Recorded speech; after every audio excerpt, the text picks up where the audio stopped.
जरा सोचिए, आज से 10 या 20 साल बाद इंडिया के स्टॉक मार्केट का स्केल कितना विशाल होगा। क्या निफ्टी 50 सच में लाखों पॉइंट्स तक पहुंच सकता है? क्या भारत दुनिया का सबसे बड़ा इन्वेस्टमेंट हब बन सकता है? आज के इस डीप डाइव में हम इसी रोमांचक विजन का एक विस्तृत विश्लेषण करने वाले हैं। इस पूरे विश्लेषण में हम इन 5 अहम पहलुओं पर बात करेंगे। इंडिया का economic growth engine, retail tech revolution, कल के मार्केट मेगा ट्रेंड्स, फ्यूचर के रिस्क्स और सबसे जरूरी, इस लॉन्ग गेम को कैसे जीता जाए। अब निफ्टी लाखों में, ये सवाल सुनने में थोड़ा क्रेजी लग सकता है, राइट? लेकिन अगर इकोनॉमी की रफ्तार को देखें तो ये सोचने पर मजबूर होना पड़ता है कि शायद सच में हम एक ऐसे ग्लोबल इन्वेस्टमेंट हब बनने की शुरुआत देख रहे हैं जिसका स्केल आज इमेजिन करना भी मुश्किल है। तो चलिए सबसे पहले पॉइंट से शुरुआत करते हैं, इंडियाज इकोनॉमिक ग्रोथ इंजन। देखिए, कोई भी स्टॉक मार्केट हवा में ग्रो नहीं करता, उसका सीधा कनेक्शन होता है देश की इकोनॉमी से। लॉन्ग टर्म ग्रोथ के लिए सबसे सॉलिड पिलर्स होते हैं मैक्रो फैक्टर्स। एक बहुत बड़ी यंग पॉपुलेशन, लगातार बढ़ती हुई कंजम्पशन, डिजिटल ग्रोथ जो रॉकेट की तरह ऊपर जा रही है, और मैन्युफैक्चरिंग का जबरदस्त पुश। यही वो बुनियादी फैक्टर्स हैं जो भारत को एक टॉप ग्लोबल इकोनॉमी बना रहे हैं। इकॉनमी के बाद अब आते हैं दूसरे सबसे बड़े बदलाव पर, द रिटेल टेक रेवोल्यूशन। एक पुराना दौर था जब स्टॉक मार्केट का मतलब सिर्फ बड़े इंस्टीट्यूशंस या बहुत अमीर लोग हुआ करते थे। एक आम इंसान के लिए यह एक बंद कमरे जैसा था।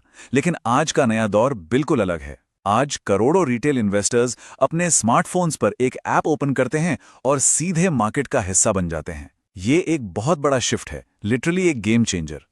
और पता है सबसे इंटरेस्टिंग बात क्या है? आने वाले टाइम में म्यूचुअल फंड्स या स्टॉक्स में इन्वेस्ट करना उतना ही नॉर्मल हो जाएगा जितना आजकल यूपीआई से पेमेंट करना है। एसआईपी और डायरेक्ट इन्वेस्टिंग हर घर की रोजमर्रा की जिंदगी का एक आम हिस्सा बन जाएंगे। लेकिन कहानी यहीं खत्म नहीं होती। अब मार्केट में एंट्री हो रही है आर्टिफिशियल इंटेलिजेंस की। AI based trading, hi tech smart investing tools, personalised advisers और ऑटोमेटेड पोर्टफोलियोज। मतलब फ्यूचर में एआई कुछ ही सेकंड्स में लाखों डेटा पॉइंट्स एनालाइज कर लेगा। इसका सीधा सा अर्थ है कि कंपटीशन बहुत इंटेंस होने वाला है।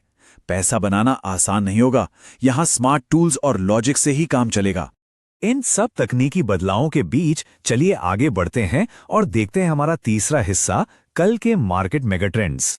आज जिन आईटी, बैंकिंग या फार्मा जायंट्स को हम टॉप पर देखते हैं, फ्यूचर में शायद उनका दबदबा कुछ नए सेक्टर्स ले लें, जैसे कि AI companies, green energy, electric vehicles, defence, semiconductors, space tech, biotech और रोबोटिक्स।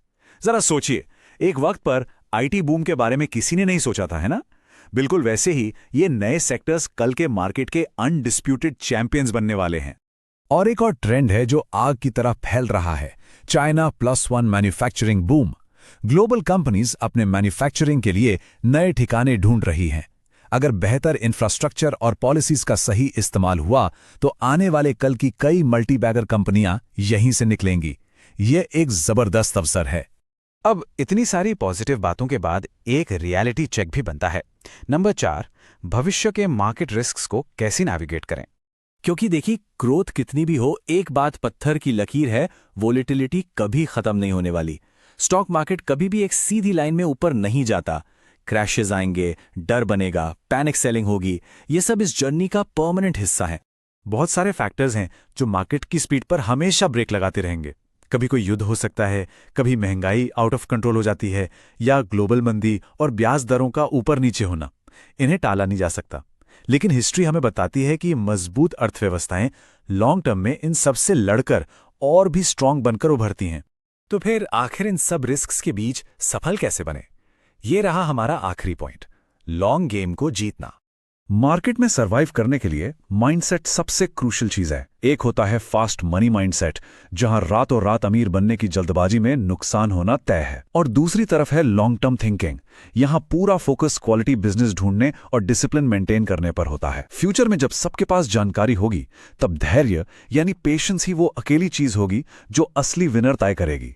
और इसीलिए वॉरेन बफेट का इन्वेस्टिंग स्टाइल आने वाले वक्त में भी उतना ही रेलेवेंट रहेगा।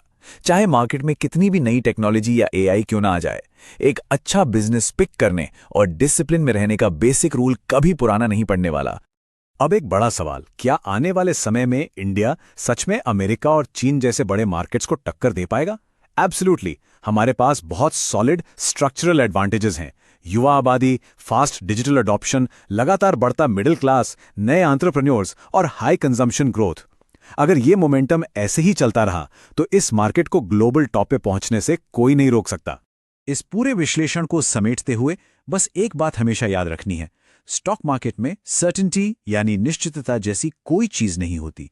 यहां सिर्फ प्रोबेबिलिटी होती है।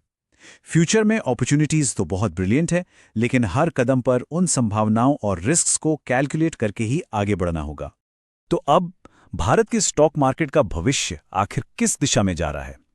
इतनी सारी ग्रोथ, मेगा ट्रेंड्स और रिस्क को समझने के बाद ये सवाल दिमाग में एक अलग ही लेवल की क्यूरियोसिटी पैदा करता है। इस पे जरूर विचार कीजिएगा, क्योंकि असली